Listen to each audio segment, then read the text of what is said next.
ঘটনা শুনলেই গায়ের লোম দাঁড়িয়ে যায়। আপনি হাসি খুশি মানুষ ভাই, আপনি বিভিন্ন জায়গায় গিয়ে আপনি হাসতেছেন, জাস্ট আপনার এই হাসির কারণে কেউ একজন আপনাকে আঘাত করে দুনিয়া থেকে বিদায় করে দেবে।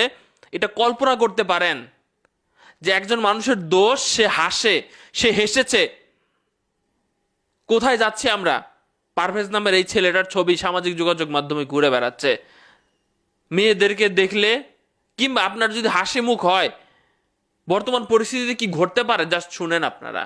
পারভেজ নামের এই ছেলে প্রাইম এশিয়া বিশ্ববিদ্যালয়ে পড়াশোনা করে টেক্সটাইল ইঞ্জিনিয়ারিং বিভাগে।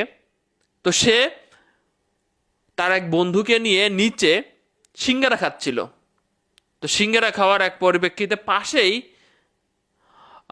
দুইজন মেয়ে, তারাও সেখানে দাঁড়িয়েছিল।